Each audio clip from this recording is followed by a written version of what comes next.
Welcome back, humor consumers, to the Life Happens, Laugh Anyway podcast. I'm comedian Tracy DeGraff. And I'm Cathrine, co-host, Bestie. Welcome back to the Pod Lab, Cathrine. Here we are. Yeah, glad to be here. Yeah, we're recording episode number 126. Yeah, we're finally ahead a couple. I know. This is exciting. We're working hard. Yeah. Not hardly working. No. Although, right. Sometimes I wonder. This episode is on the topic of House of Gucci, which is now available. It streams on Prime. Amazon Prime. And so you may or may not be familiar with it, but let's give our audience a little disclaimer. Yes. Go ahead. Oh, okay. Yeah. Yeah, our disclaimer is that we did not realize that there was... I didn't even know it was rated R. I didn't bother to look. So there was a couple scenes in which they're pretty risque. There are a couple sex scenes. It could be worse, but it could also be better. It could definitely be worse. I mean, there was no skin, but anyway. Yeah, so we don't condone it. But it is a true story of what happened in the high-end Gucci brand. Yeah, the family. Here's the thing with movies. I love true stories. Yes. I love true stories because I'm kind of like forever a people watcher. Mm-hmm. A chronic people watcher. And I love movies that are based on true stories or about true stories. So that's what drew me to the film. Mm-hmm. Plus Lady Gaga's in it. Yeah. And this is her second major film, as well as her first. Really, like, she is the star of this film. I mean, she was also the star in A Star is Born or whatever it was called. Yeah. But this film, she's in almost every scene. Yes. And this is only her second film like that. Mm. So I just wanted to see it because I just appreciate her acting skills. Artistry. Yeah, for sure. Yeah. So again, we don't really condone it. We didn't know that was going to be in there, but other than that, it's about humanity. It's about human nature, emotions, greed, and all of this stuff. Yeah. So what are you going to do? You've been warned. Yes, you've been warmed. Now let's talk about it. I just said warmed. Oh, warmed. Yeah. All right. So we're going to get into that in just a second. But before we do, I do want to say welcome aboard if this is your first time listening. Mm-hmm. We are just a couple of best friends that decided over the pandemic we're going to do this podcast. And here we are, 126 episodes later. Yeah. Still at it. Yes. I'm so proud of us. Consistent. Right? Yes. In some things. It's an achievement. It is. And if this is your first time, you've got 125 other episodes that you can binge on today. Just go at it. Just keep on listening one after the other. And hit the like button. Yeah, do all the follow stuff. And subscribe and all the stuff. For some reason, it helps. I don't get it, but I just know it helps. I know. I hate it. I mean, I hate all the buttons and all the algorithms. Algorithms are very controlling. They should learn how to not be so controlling, but they are. Yeah, and here we are asking you. Well, because we have to. We're forced into it. Yeah.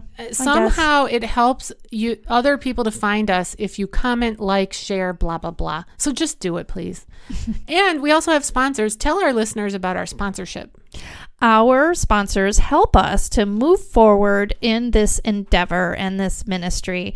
And our sponsors we call them our humor contributors. Isn't that clever? Because we have our consumers and then those that sponsor us are contributors. That's right. And they do so by just contributing $5 a month or perhaps in just maybe one lump sum at one time, whatever it might be. And it helps us in the way of equipment and learning and all those things, those wonderful things that help us move forward. And yeah. Right, because there are costs involved in creating and producing any podcast. And up until we got these contributors, it was our husbands who were footing the bill as usual. Yes. So we just want to give a shout out to our contributors. We thank you, Katie, Colleen, Ursula, Nancy, Kenny, Karen, Janine, Muffin, Darlene, Courtney, Joan, Gail, and Carla. Yeah. So thank you all. And a couple of people didn't want to mess with the Patreon thing. Right. But I'll tell you what, it might take you 5-10 minutes to get it set up. But once you get it set it all up, it's done. And then it's just $5 a month, and you will never miss it. Right. You won't. Right. You'll forget about it. It's like the FICA, just right out of your paycheck. Right. Don't even know. It's just gone. But there are 2 girls on the other end of this microphone that will greatly appreciate your contribution. So True. we just want to say thank you. And if you'd like to get involved, the link is in all the show notes, and it's also at my website, tracydegraff.com. You can go there, or you can go directly to patreon.com and sign up under Life Happens Laugh Anyway. Yeah. All right. Now that we got the housekeeping out of the way, let's dive into this house of Gucci. Let's do it. We've got a couple takeaways for you. We're going to summarize the story for you. If you've never heard of it, you're going to hear of it today.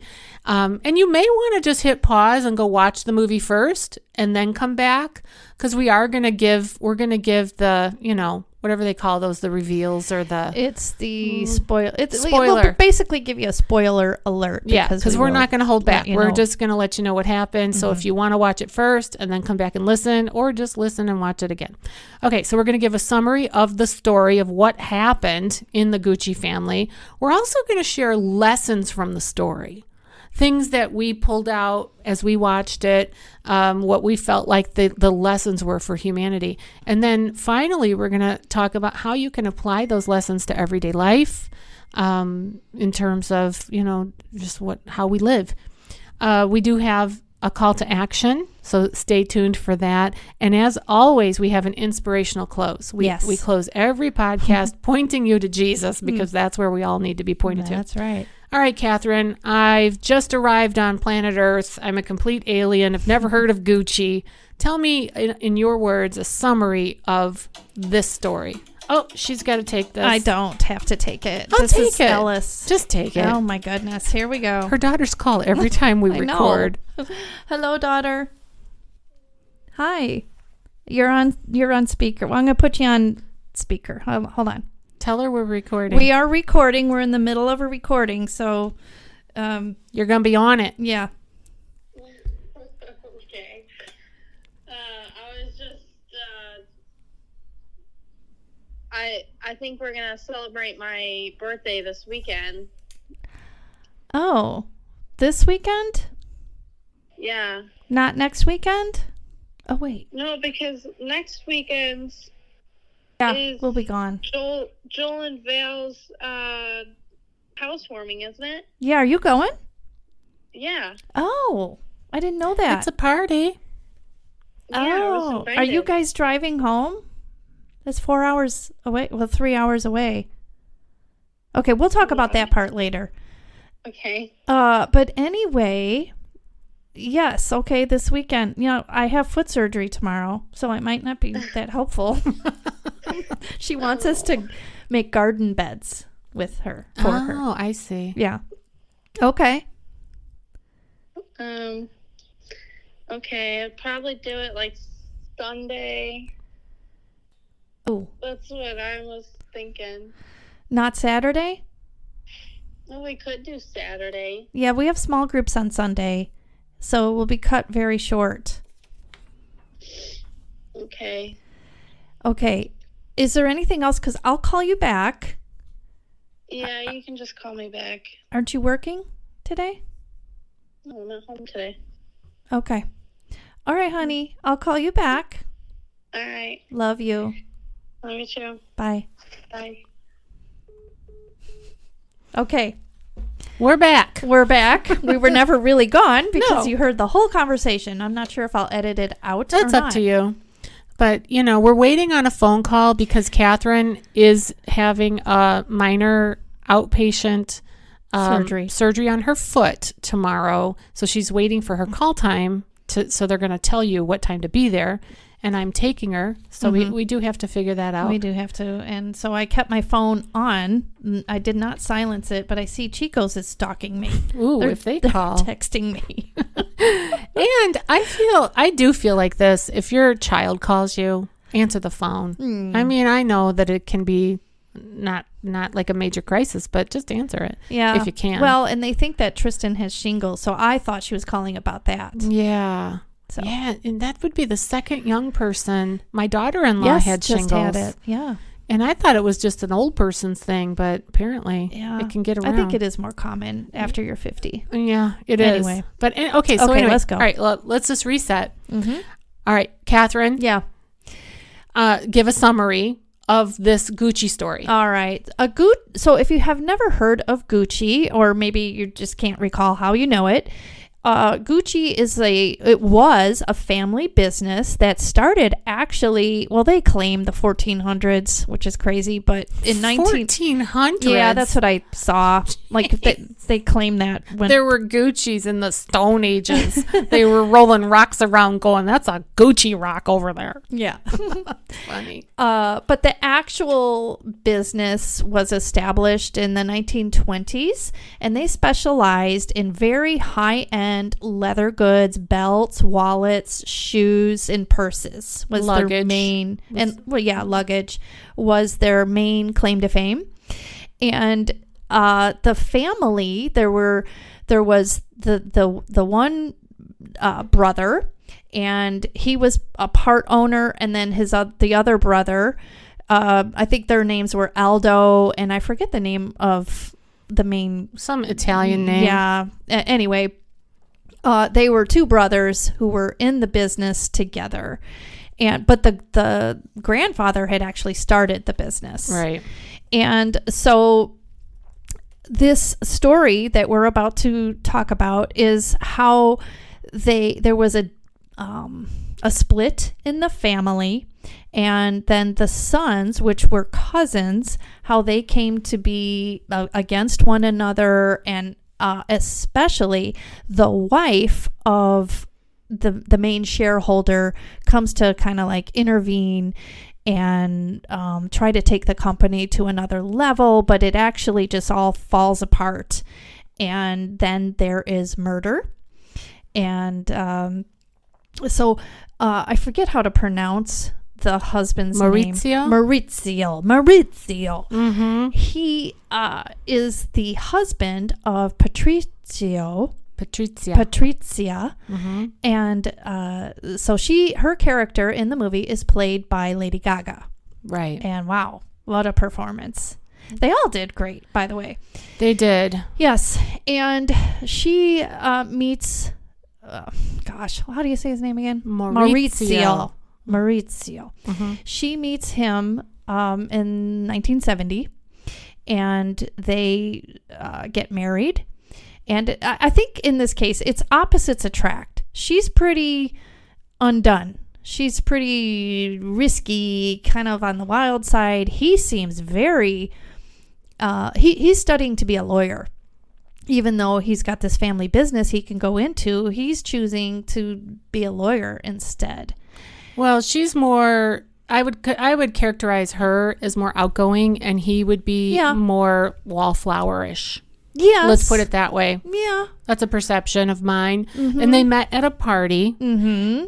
And her personality, she was accused by her father-in-law of being a social climber. Mm-hmm. That she wanted to find an eligible bachelor and marry an eligible bachelor who could take her to the next socialite level. Yeah, because she comes from her early childhood. She had nothing. She didn't even know her real father, and they had nothing. But then her mother married a businessman who owned a trucking company, and he officially adopted her. And then they were pretty well off, but the Gucci father really looked down on her. And yeah, it's really unfortunate when you think about the judgment of, because I felt the same way, that her stepfather owned a trucking company and it was very successful. And Maurizio was saying that to his own dad, who his dad came in and said, no, you can't marry this girl. She's in it for your money. And you know what? I don't know what it's like to have like that kind of money. You know, I've never had that. And he was, I think, looking through the lens of wanting to protect what had been built. His grandfather had built this brand and had built this money, and he wanted to protect that. And he saw her as an opportunist. Well, and it really looked like she was after the money. It appeared to be that she didn't know at first who he was, but then once she knew, she did pursue him in the movie anyway. And they say that it's pretty closely tied to how it really was. And the dad was right. He did point out to the son, he did seem to really love his son and his deceased wife and wanted to protect his son. And he pointed out that other women that he had dated were after his money. Well, yeah, so he probably learned the hard way. Mm-hmm. And this Patrizia, she claims, or perhaps maybe those around the movie claimed, that she didn't know who he was. Mm-hmm. But there are other sources that claim, oh yeah, she knew. And she was totally playing it off like she didn't know him, but she knew. Oh. So that's to be debated. Only God knows the truth. Right. Because I watched this film called House of Gucci, but I also watched another documentary with her in it, and she was interviewed, and she claimed all kinds of things that appear to be, it could be questionable. Mm-hmm. Well, the movie, it shows how in the beginning, I was more taken aback by how Maurizio, in the beginning, he's so humble and he's so quiet and he's so wanting to be conservative when his bride, his new wife, Patrizia, when she goes shopping, he actually says, "Oh, is that on sale?" And then later, he becomes so greedy and so changed that even, at least the character of Patrizia says, "What happened to you? You changed." And I wonder if she was recognizing that she was quite, I think, anyway, really greedy, really wanting the high life. And he was more, "No, we don't need that." And, and he would say to her, "What game are you playing?" Because what she did was she really manipulated the family members. Yeah. And there was, Maurizio.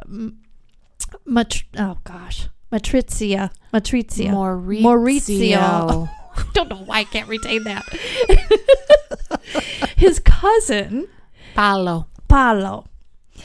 Oh my gosh, the actor that played him, hilarious. By the way, I was like, gosh, if I ever were to be an actress or actor, I would love to play the crazy one. I don't know why. I've always said that because I feel like it's really opposite of me. I'm not crazy. The writing was also this was a well-written movie because there were little lines in there that I thought were funny. And I wrote one down, and this was one of, this is one of Aldo Gucci's lines, actually. Okay, so he's the uncle. Aldo. So he says he's talking to his brother, which was Rodolfo or that's right. Whatever. Mm-hmm. And they're talking about their heirs, their sons. Yes. Okay. Oh, yeah. So this Rodolfo only had the one heir, who was Maurizio. And this Aldo, he had multiple sons, but they only highlighted the one son. Oh. Who was quite, you didn't know that? I did not. Yeah, he had 5 children, actually. He had 3 sons and 2 daughters. Okay. But in the movie, they only highlighted the relationship with the one son. Well, question real quick then. I'm assuming the other children of Aldo, who, by the way, is played by Al Pacino, did they not have shares in the company then? No, the sons did. The daughters did not. The 3 sons had shares. Well, then... Okay, get to what you were going to say, because now I have a bigger question. Well, what's your question? And then I'll get to this. Well, because the only shares that were left were with the crazy son, or the creative crazy son, which was Paolo. Paolo. I cannot get these Italian names. Paolo. Yeah. They say in the movie that he's the only one left with shares. And so he ends up selling those shares while Aldo is in jail because he's destitute Right. and he needs money. Right. And so nobody, and then so Maurizio, whatever. Maurizio. Yeah. He does have the majority of the shares, and then that all goes to pot as well, and nobody else in the family then has shares. Well, you have to remember that this is a movie that is based on this story. So the movie chose to leave out the fact that Paolo had two brothers that also had shares. Right, but in the end, it does state a fact that there's no family at all that had shares left, and that it went public and it's not a family business anymore. Right. So there's truth in the movie, but there's not. They don't tell the whole story because then it would be a documentary. Yeah, I guess. So the other brothers were named Roberto and Giorgio, and the uncle Aldo, he made a big mistake. Okay. Yeah. So one of his big mistakes was that the company was split 50-50 from Grandpa. So Grandpa, whose name was Gucci or something like that. Yeah. So Grandpa had 100% of it. When he died, he left it to two of his sons, but he had daughters too, and he left them out of it.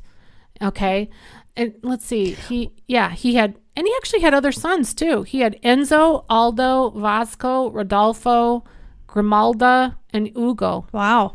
Well, and also I'll just say real quick too that somewhere along the line it was mentioned that they believed that it should be men that run the company. Okay, so there you go. So that's the mindset. Well, anyway, this Grandpa who starts it, he leaves it to two of his sons and he splits it 50-50. 50% to Rodolfo and 50% to Aldo. Well, Aldo makes the fatal error of taking 10% of his business, so 10% of the 50%, and he splits it equally between his three sons. So they have 3.3%, 3.3%, and 3.3%. Okay. So he takes 10% of the 50% and splits it between them. So now he doesn't even have a full half. Yeah. Because they own. Yeah. And so then he doesn't have control over what they do with their shares. And this Paolo was a little eccentric. You could definitely call him eccentric. Yeah. And in the film, he was hilarious. He was one of my favorite characters. You know, one thing I picked up on that boof. Boof. It's something that he would say all the time. Whatever. Boof.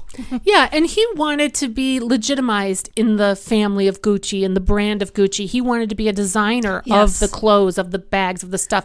And he wasn't really legitimized at all.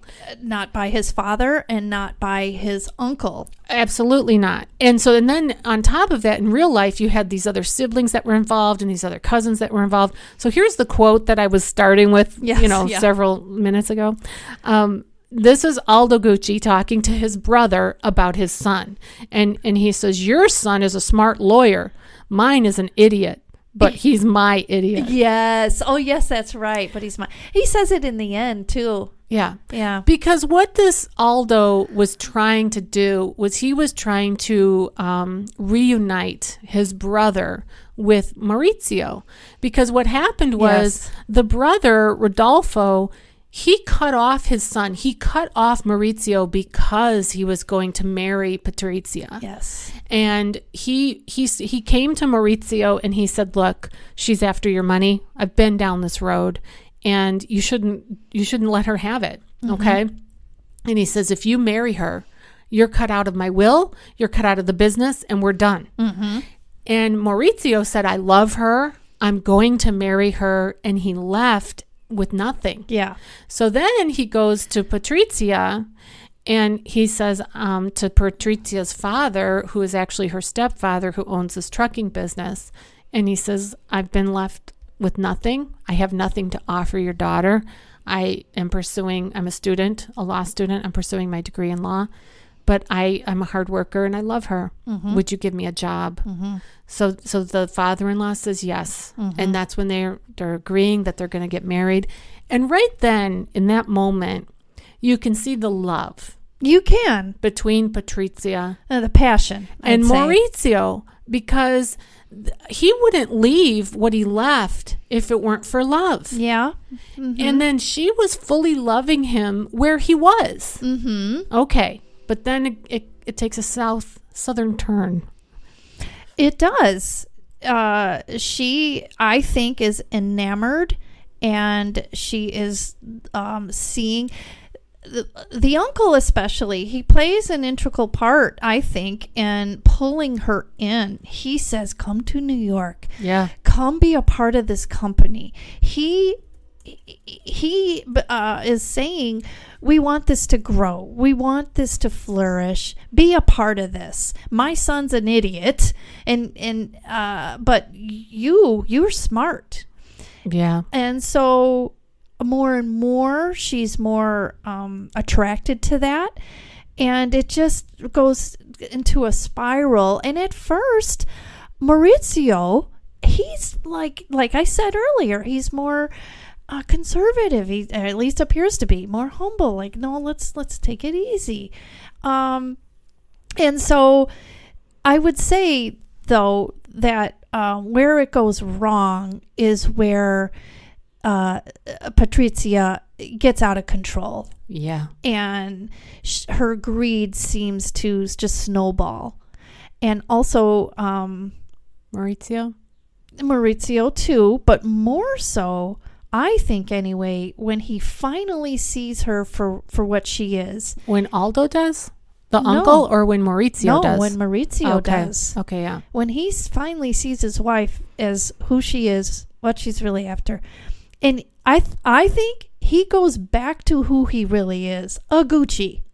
Yeah. I think he goes back to, maybe not consciously, but he has been groomed. He grew up with, certain kind of etiquette and education, and she doesn't have that. And I do think that there's this one scene where he really embarrasses her in front of his friends. Yeah. But that's after he's had enough of her. But it's at that, I feel like that's the turning point where he then becomes, I don't know if he's more greedy or what, but he puts the company in the red by spending so much. And I think by then he had already hooked up with some investors that were from Iran. And they later say to him, your spending is out of control. Yeah. Yeah, it's interesting that you said that, because you said that he really shows who he is, which is a Gucci. Mm-hmm. And even though he's the lone Gucci on that side of this business, mm-hmm. where the other side has what we now know is 3 male heirs. Mm-hmm. The movie depicted the one, but there are actually 3 male heirs. So it's kind of lopsided, because Maurizio his father dies in the film. In the film, the father, they're both old when the film starts, mm-hmm. the two brothers that are running this business. But the father gets sick and he dies, and he leaves 50% of the Gucci business to Maurizio, the mm-hmm. only heir on that side. I was somewhat surprised because of his disconnect from his son, but in the end, major thing though, the father forgot to sign the will over of that company. He forgot to sign it. Yeah. So sounds familiar. Anyway, yes, right. So because he didn't do that, that left some legal loopholes there. And there's a major character in the film who is the lawyer of Rodolfo, mm-hmm. who is trusted fully and solely. And Patrizia doesn't trust him as far as she could pick him up and throw him, mm-hmm. because she's like, why are you so passionate about something that doesn't impact you? Mm-hmm. Right. So she smelled a little something there, and it turned out she was right. Well, and he smelled it of her too. Absolutely. So in a way, these people deserve each other, because they're all sharks mm-hmm. in this tank, mm-hmm. right? And they all smell blood in the water, mm-hmm. because now this Rodolfo is gone, and all of the controlling shares of 50% of this huge brand are now left in the pocket of Maurizio. And they readily identify him as not a natural born leader. He's not he doesn't have business savvy, where Patrizia did have natural born leadership qualities. She had a lot of savvy, and I would say to the point of She had guts. Yeah, they did say that she had bigger peaches, male organ. Yes, they did. Yeah, however you say that in Italian. Yeah. And then explain why, when you said that it turns out that she was right about Domenico, the lawyer and trusted friend. Yeah. Explain why that was the case. Well, she could see that he was more invested in the dealings of this business than he should have been. Right? She's like, why is he so involved here? Yeah. Well, he was behind the scenes making wheels and deals for himself.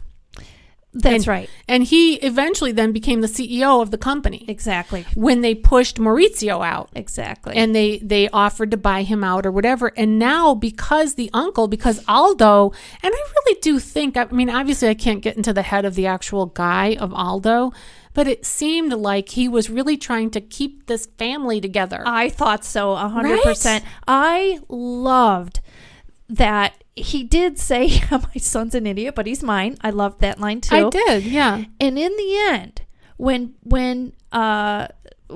what's his name? The dad, Aldo, and his son, Palio, when they are destitute, they're out of everything, and they have to sign over what they have left over to this investor, the Iranian, and then they discover that Maurizio is behind it. Yeah. They crumble and they say, I hope you're happy, because this was a family business. That meant a lot to them. Their legacy, I think, was a treasure to Aldo.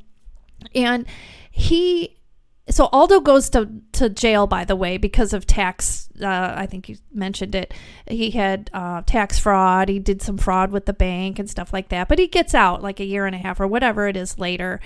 And his beloved son, the not so one, creative one, eccentric one, he comes to pick him up. And they show this moment in the parking garage where he's like, I don't know where the car is. It's a Fiat. But what I love, though, is that so it's Al Pacino that's playing him, and he's kind of like, son, really? Yeah. But he loves him anyway. And in the end, he is so enraged when he finds out that Palio had sold his shares, but he embraces him, and he says he just loves on him anyway. Yeah. I thought that he was just gonna absolutely lose it and cut him off, but he doesn't. You know, in the other documentary that I watched, other than the film, they talk about some sort of Italian proverb that's out there that in a business, it's started by one generation, it's expanded by the next generation, and destroyed by the third generation. Oh. There's some sort of an Italian proverb or something, and I think that's true in many cases. You know, the business as it was started by their grandfather, who just had a love for leather, you know, and he saw a need for this leather, and he really was invested in the quality. To him, everything was quality. Yes. And there was this phrase that was, I don't know, I didn't write it down, so I don't know exactly how they put it, but something about the quality of an item will be long remembered after the price has been forgotten. Yeah. So that was sort of like what the Gucci brand lived up to in the first generation and the second generation. But by the time it had trickled down to the third generation, the brand Gucci had been sold. The license, not meaning that the company was sold, but they were selling licensing deals to, and that's why when Patrizia said, what do you want, to just sell coffee cups in airports? She was referring to that. And it was cheap, like manufactured items like key fobs and coffee cups and different things that they would just slap the name Gucci on. And it was so far from the grandfather's quality leather goods vision. Don't you think it was interesting too when her maid, I think it was her maid, showed her a purse, or rather she noticed the knockoff. Yeah. And Patrizia says to her, where'd you get this? And she says, oh, my husband bought it, just like you. And I know that Patrizia was thinking, how on earth could he afford that? Exactly. Tell me where you got this. So she goes down and she sees the knockoff market, and she gets it all, and she brings it to Aldo. And she says, look at this. How could you stand this? And I was quite surprised. He said, it's okay. It's okay. And if other housewives and people want this brand and it's a knockoff, it's okay. Well, Patrizia was aghast by that. Like, this is not at all what it was. So I thought that was interesting look on that, because it contradicts what Gucci was about. Right. So, and on one hand, it cheapened the brand. Yeah. But on the other hand, it made a ton of money for the brand. That's where they really built a lot of wealth, was in these licensing deals that they did. So it's kind of a balancing act. Yeah, I guess. But I also thought it was interesting that Aldo had, he had said, come and he recognized how smart Patrizia is. But then there was a moment where he ends up saying, you guys would be nowhere if it weren't for me. And he really dismisses their input and the strategy that they wanted to take for the company. And I think that's another turning point where things went pretty sideways, because Patrizia is then, after Aldo dismisses their ideas, I think that's when she started to take matters into her own hands and comes up with these really diabolical ideas. And it's where she pits people against each other in the family, and it's really awful. It is awful. And, I think that the word underestimates comes into my mind. Yeah? Because everybody underestimated Patrizia. That's true. 100%. That's true. Everybody underestimated Maurizio. Everybody kind of saw him as this wallflower, like I did in the beginning. And like you said, he was shy and he was smart and he was this. But in the end, he was really a greedy guy. He was. I was so disappointed, because I liked him in the beginning. He was conservative. He was sweet. And he was like, oh, no, Patrizia, what games are you playing here? No, we can't do this. And this is my family. Yeah. And then the flip. Right. So anyway.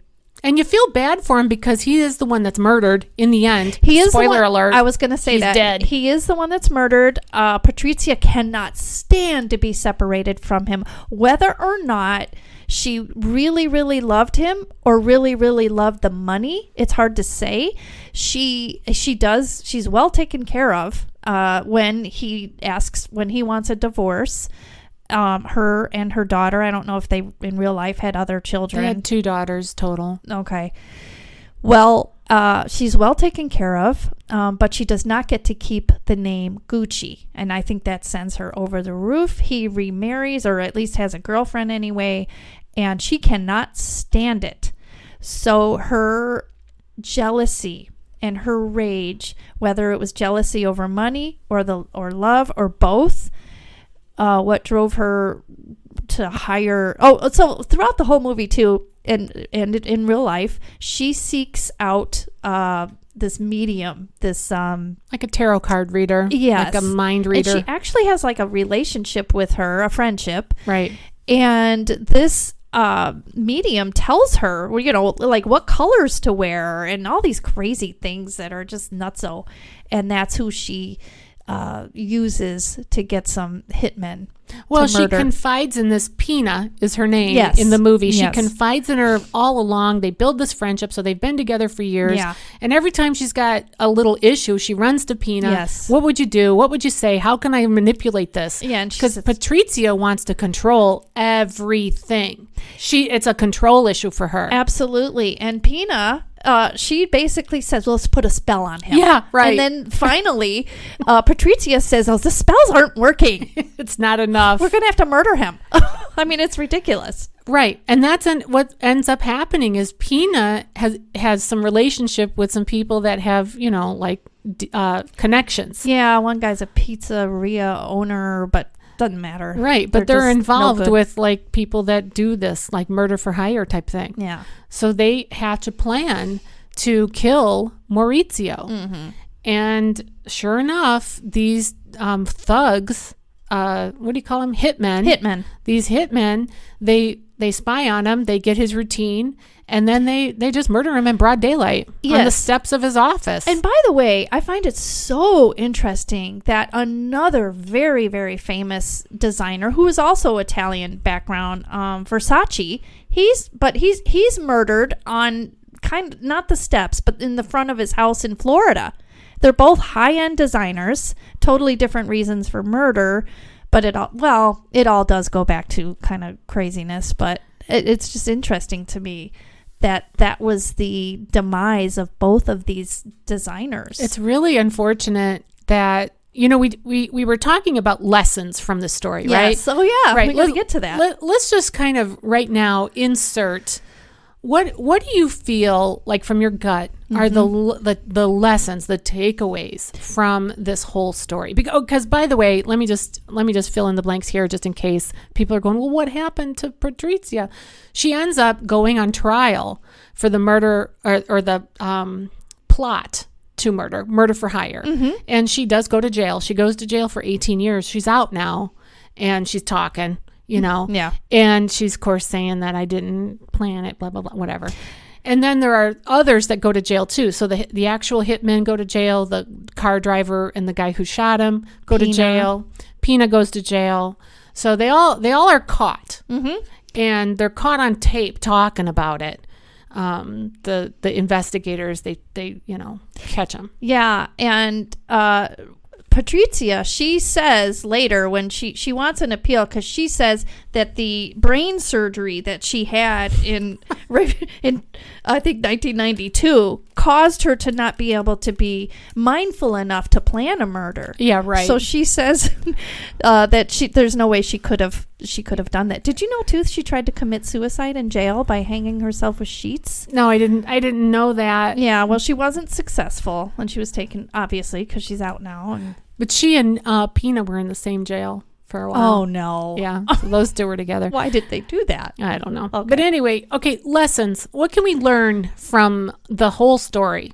I could not stop thinking about the way greed works. It starts out small and it can spiral. So really, you have to have a checkup from the neck up. That's constantly. Right. That's right. You have to constantly, if you can just stop. And I find myself doing it. I get a little, I want more. Yeah. And confession, it's true. When I have a little, I want more. And I can see, in a way I can't see, but in another, I can. How things can get out of control when you don't have a checkup from the neck up.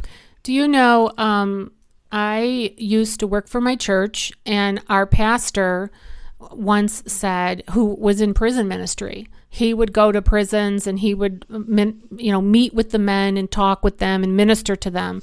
And he said, you'd be surprised the number of everyday, ordinary, common people who you would never think would end up in prison in a fit of rage. Yes. Killed somebody. I've heard that too. Now I can't remember exactly how it's worded, but that it only takes one moment of a high emotion for ordinary people to turn like that. That's scary. It is He's scary. like, and I heard that as well, and I can't remember how it was phrased, but basically that's what it's saying. Normal, everyday people in just a moment. Yeah. How they turn. It changes everything. Yes. Because it can happen. It does happen. Mm-hmm. So your encouragement of it to have a checkup from the neck up is absolutely right. When I was watching the film, and this was a second time through for me because I had watched it previously, but when I was watching it, I was thinking of highlighting the emotions. Like, what are the emotions that I'm identifying in this film? And so I started to write down as I was watching it what emotions jumped out to me.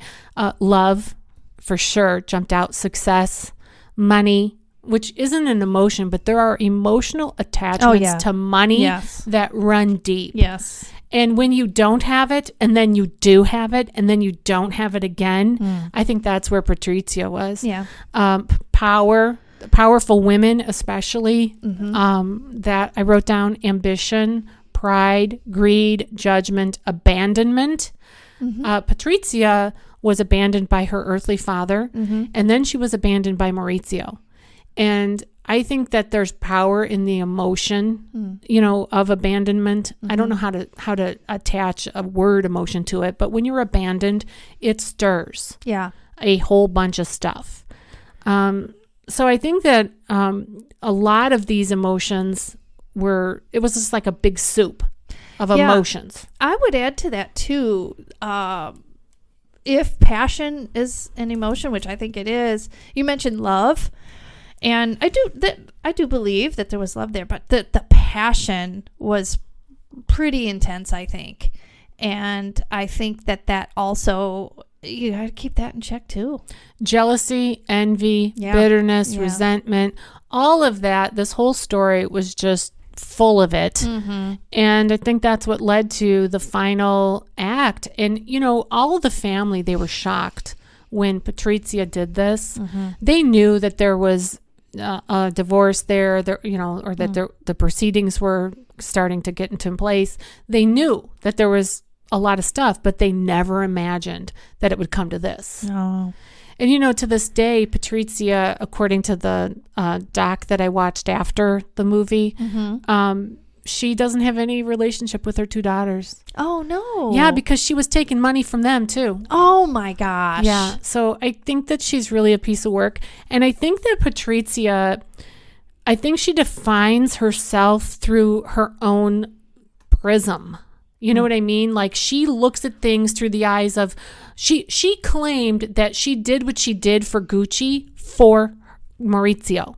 Yes, I know. She claimed that I did all these things for you. No. I did it for you. No, she didn't. She did it for herself. Absolutely. And the same thing with her daughters. Like, she claims that she did this for them, but she didn't. No. She did things for herself. It's probably what she's telling herself. But I don't know what propels justification. I don't know.